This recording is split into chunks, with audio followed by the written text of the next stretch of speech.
Welcome to the Creative Soul Healing Podcast. Here we talk about the connection between creativity and healing, and how we are creative and how creativity helps us heal mentally, physically, and emotionally.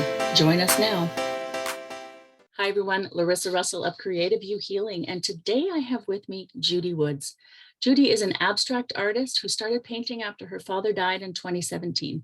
Since immersing herself in her artwork, her whole life has changed, and now she helps others find clarity and direction in their art so that they can find their unique voice and create authentic art they love. So welcome, Judy. Thank you. Thank you very much, Larissa. I'm happy to be here. Well, I am very happy to have you. We had you in our A Year in Color sampler, and you're in the full year. So that's exciting to have you for that and share your creations.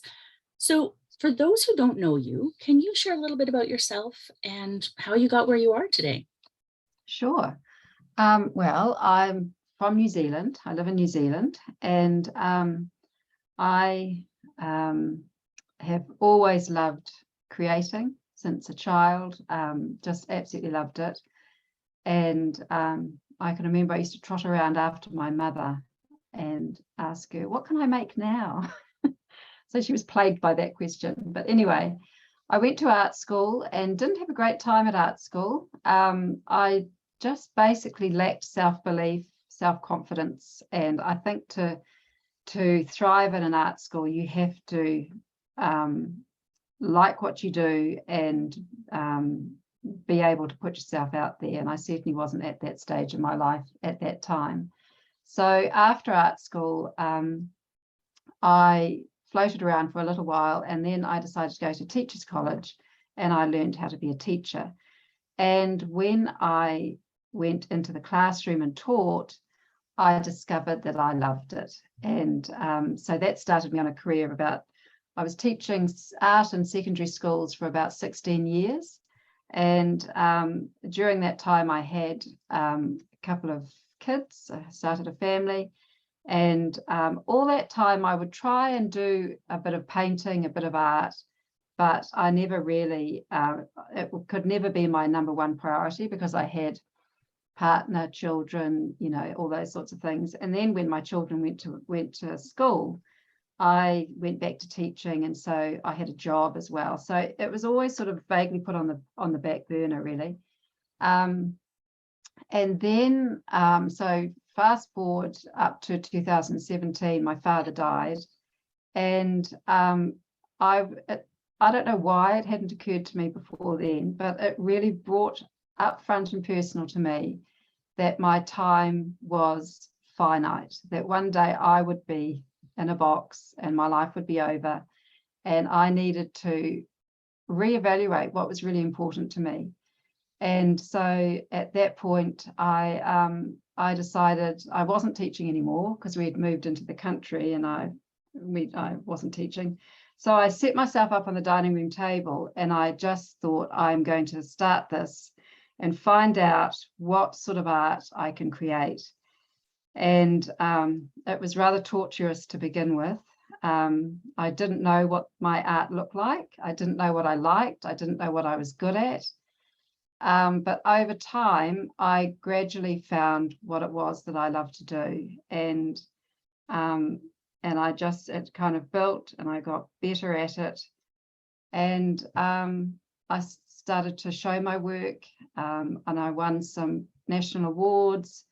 And then that really built my confidence, and I was sort of away flying by then. And and then the pandemic started, and I was about to show some work in a pop-up gallery in a shop that had closed, an empty shop.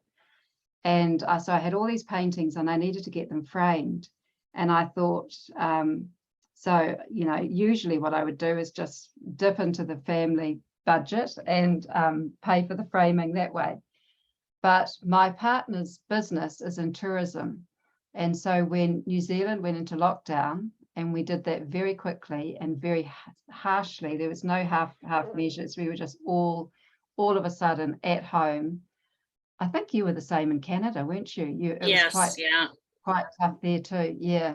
So, and he was like, saying, oh, this will be the end of the business. I'll be, what sort of job will I get now, type thing. I'll be pushing carts around the shopping, around the car park, gathering up shopping carts and things. I was thinking, oh, for goodness sake. So I just thought, I can't ask for a couple of $1,000s to frame my paintings. I need to start to be self-sufficient in my business. So we went into lockdown on a Wednesday, I think, and I started a Facebook group on the Thursday. And with a view to, I didn't know how I was going to do it, but I had seen it done, and I knew that somehow I could perhaps teach people online. And so that's how it started. And so now I have that Facebook group. I think there's about 16 or 18,000 people in that Facebook group now, and I have a course, and and I teach online and absolutely love it. Yeah. And I paint as well. So yeah, I have found my way. It's so true. It's often out of necessity, Absolutely. Yeah. When I started Creative You, I was still working, and I kept saying I was going to quit. I kept saying I was going to quit until I lost my job. I'm like, okay, well, we're doing this now, right? And then I was kind of like doing it, and then I ran out of savings, and it was like, and then all of a sudden everything just fell into place, because when you have to do it, you do it, right? That's right. So I did one thing, and then so now able to build things back up again. But there's a lot of scariness there in taking that leap of faith. Yeah.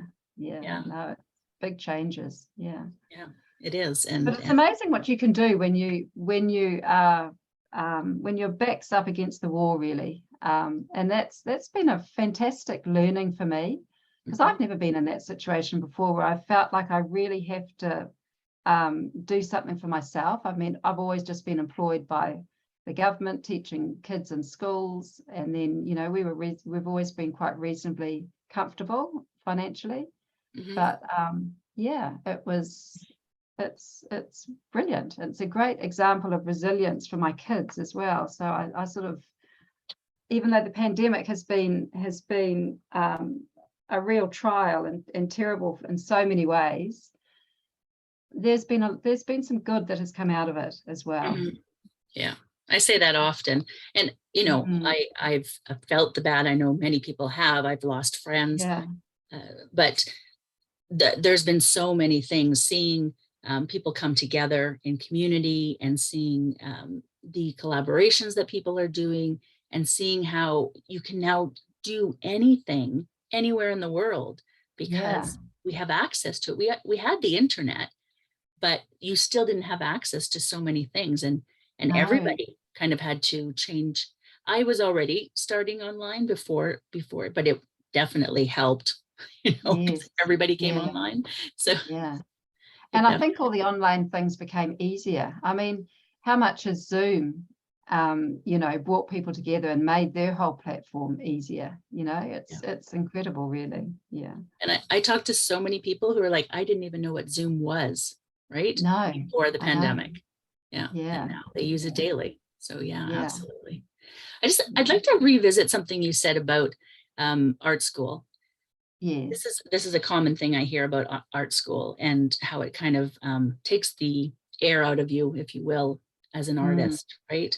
And I have opinions about why that is, and marking people on creativity and expression seems to be an issue in my mind. But I didn't go to art school, but I talked to a lot of people who have.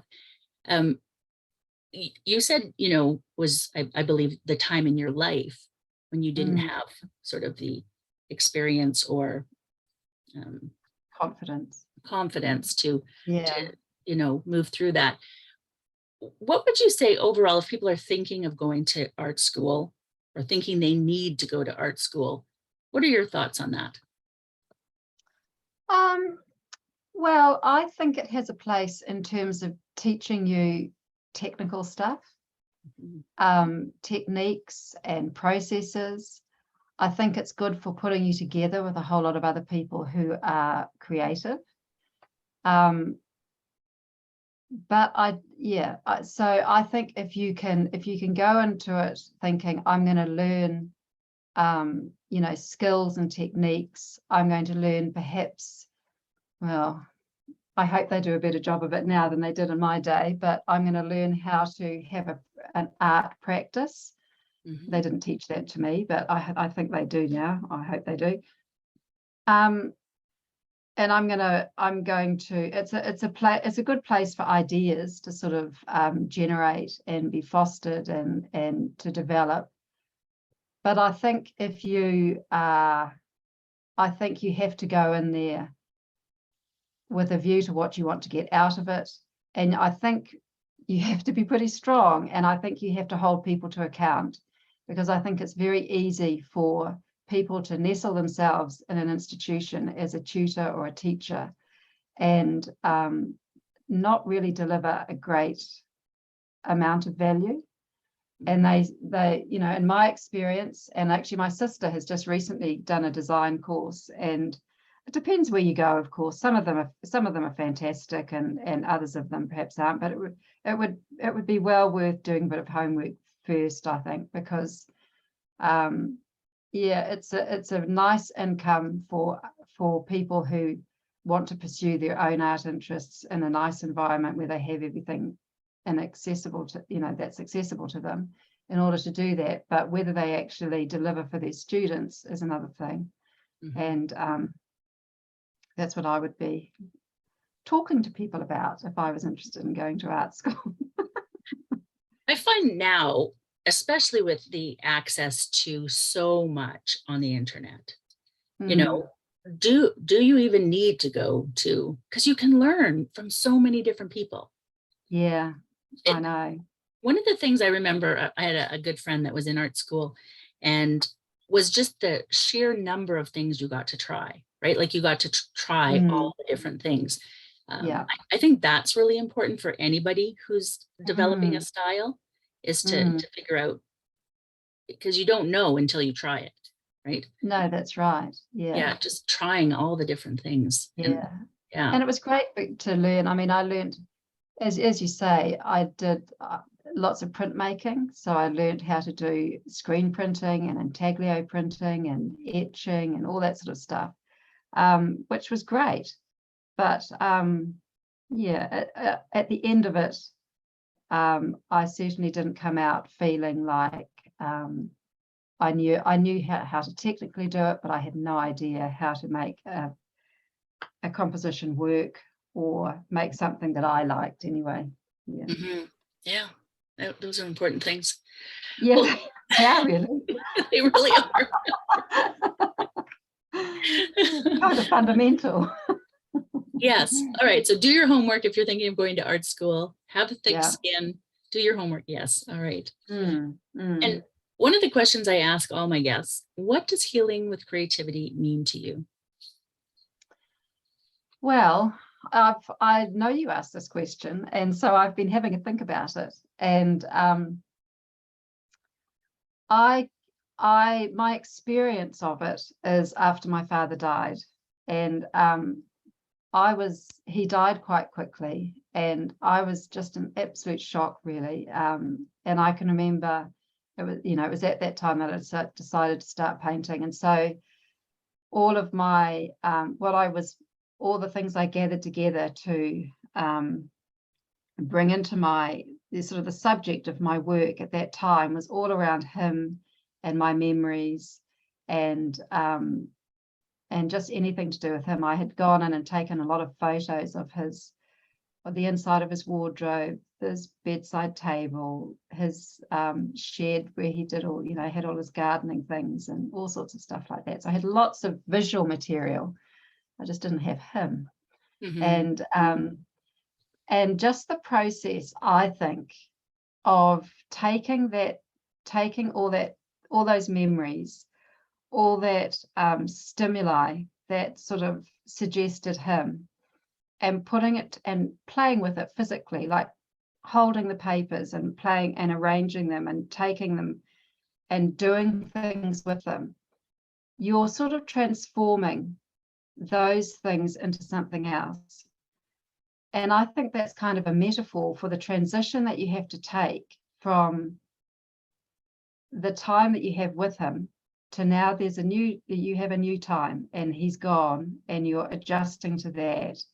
And it's a wonderful way of helping you to make that transition, because in one sense it's very distracting, because you can just be distracted about what color shall I put here, what tools shall I use, what material shall I use, what do I want this to look like. So those are just all technical, arty type things.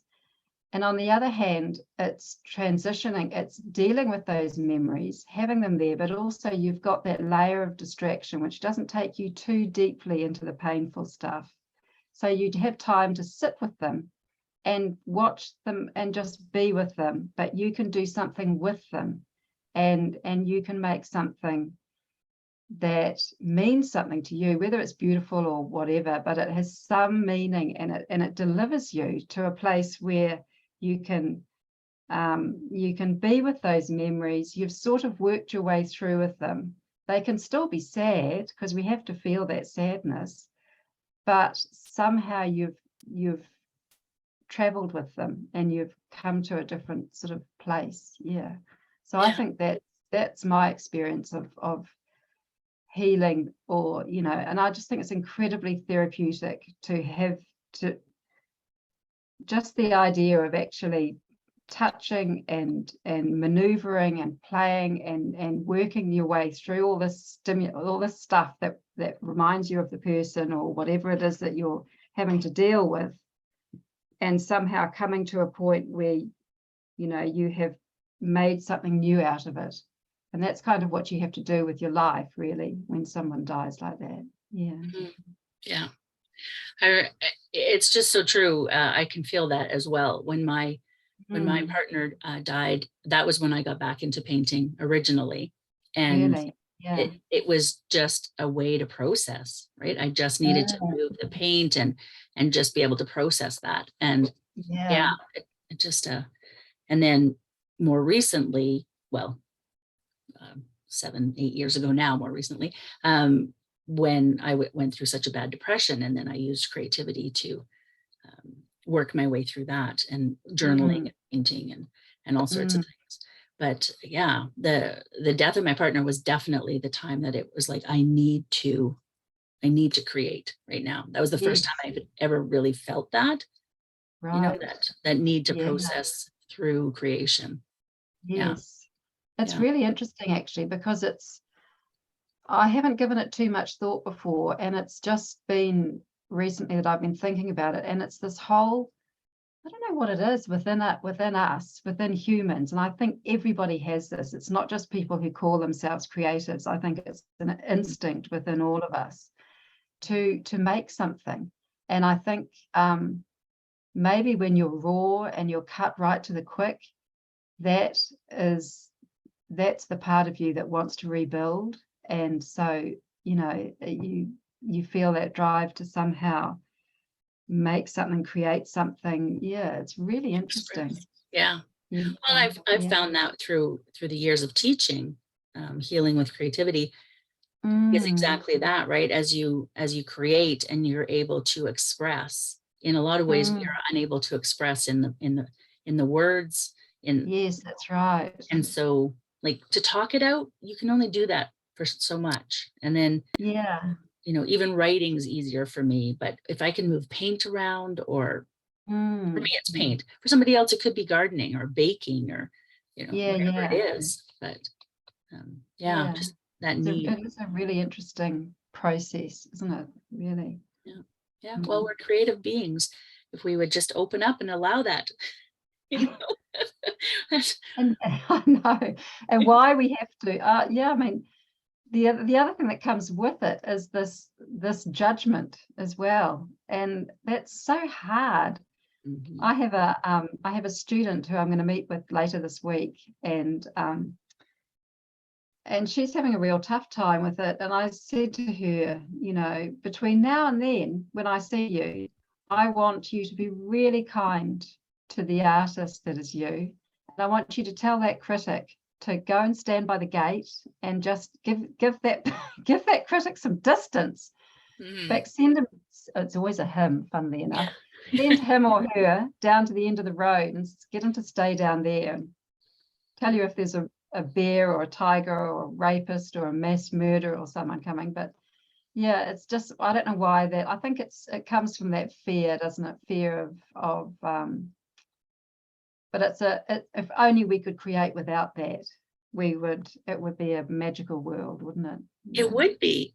And that is, it's funny that you say it's a him, because I call it the masculine energy, right, that we have, and the feminine energy is the creative. Masculine energy is that must produce something. And so you're only valued if you can sell it.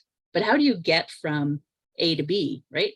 How do you start creating and then get to the selling point without trying? And creativity is not ultimately about selling. I mean, it's great if you want to do that, but it's about expression and being able to express. And so as women especially, but that feminine energy is in everyone. Yeah. We need to express, we need to create. And but we get caught up in the societal expectations of production.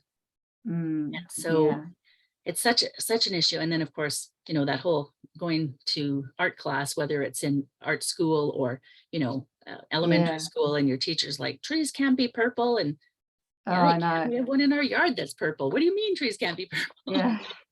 And being measured against other people, and you know, the teacher's expectations. I know there's a lot of undoing that happens along those years. But yeah, I know. I think the wonderful thing about pursuing your art and trying to keep, I mean, when I started, my ultimate goal was to show my work, and I did want to sell it, of course.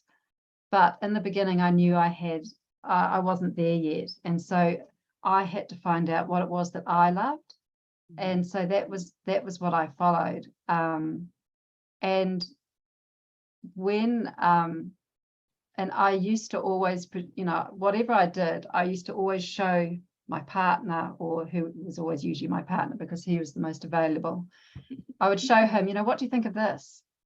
And to this day, the response I get is oh yeah. But now I show it because I'm excited, and I just want to, you know, it's like running to your mother with a drawing. Look at this, Mum, you know.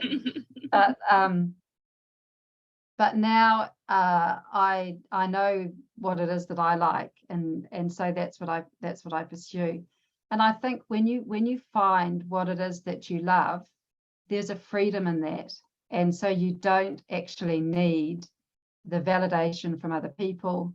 And you can just pursue it, and you do find a confidence and a freedom that comes when you find you know, your expression that you can do, sometimes quite easily actually, because it's coming from within you. You know, it's your aesthetic, it's you, it's your essence, and so finding that is freeing, and actually allows more expression, and for it to be truer and truer and truer.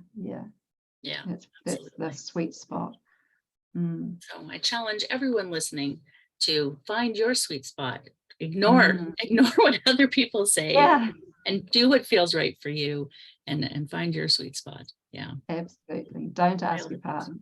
Well, I want to thank you so much, Judy, for being here. I do see you have a free gift for our listeners. You have painting prompts, and we'll put the link there so that they can get. Can you tell them a little bit about that? The painting. Well, I teach abstract art. So in abstract art, there's, you know, there's always the question, what next? What do I do now? Because you haven't got anything to look at sort of as your visual guide. So this prompt sheet just gives you lots of ideas about different ways of applying the paint, different tools you can use, different types of line you can add, ways of creating different shapes, different ways of representing subject matter in a more abstract sort of form, different ways of looking at subject matter. There's heaps and heaps of stuff in there. So it sort of helps you answer that question, what do I do now? I love that. I love that. Well, thank you again for being here today and sharing some of your story I just really enjoyed our conversation. Yeah, so did I. No, it's a great pleasure. Thank you, Larissa. To our listeners, we will see you again next time. And in the meantime, I wish for you amazingly creative days.